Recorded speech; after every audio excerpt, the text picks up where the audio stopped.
But I'm told you killed a White Walker. Did you, Grace? How? With a dagger made of dragonglass.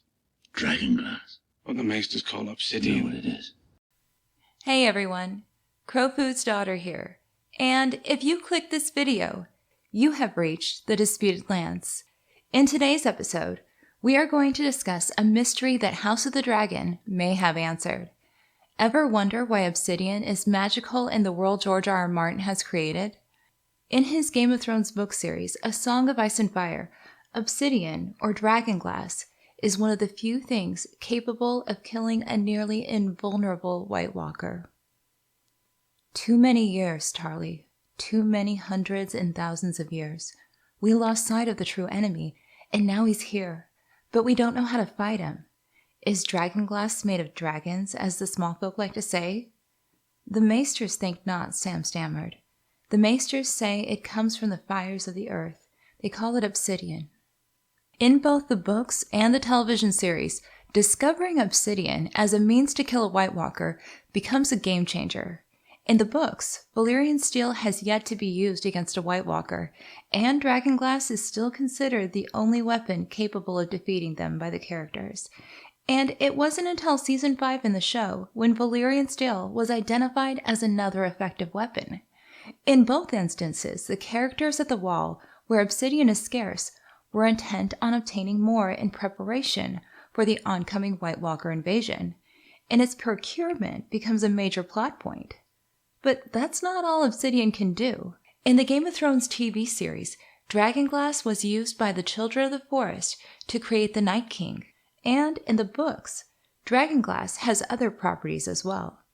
For example, before the Doom, Valyrians used glass candles made of obsidian to communicate telepathically. Call it dragonglass. Archmaester Marwyn glanced at the candle for a moment. It burns, but it is not consumed. What feeds the flame? Asked Sam. What feeds a dragon's fire? Marwyn seated himself upon a stool. All Valyrian sorcery was rooted in blood or fire. The sorcerers of the Freehold could see across mountains, seas, and deserts with one of these glass candles. They could enter a man's dreams and give him visions, and speak to one another, half a world apart. So, with all these very special and magical properties, the subject of why obsidian is magical, or where its power is derived, has come up in the fandom several times over the years, and even though we are 5 books in, and with the Game of Thrones television series complete, our understanding of this weapon capable of killing cold demons, the power inside, was still never fully understood. Well, never understood until now. For those watching HBO's new House of the Dragon, you might not have caught it, but it appears Episode 2 may have given us our answer. Do you recall when Viserys was showing Alicent his model of Valyria?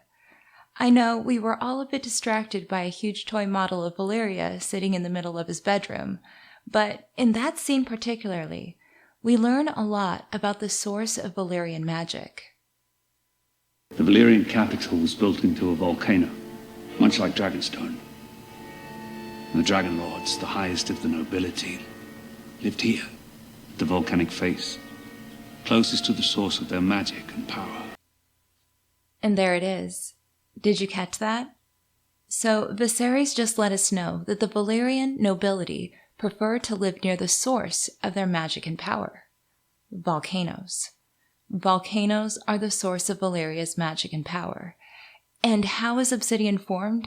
Well, it just so happens that obsidian is volcanic glass.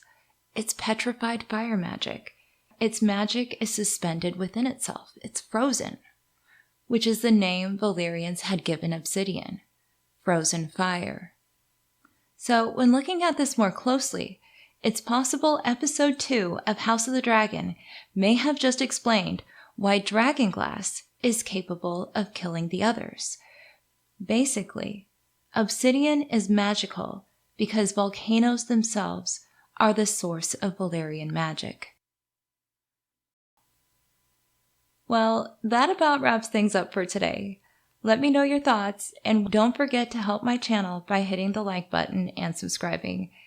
It's great to be back doing videos. Thanks for all your support and encouragement during this long break.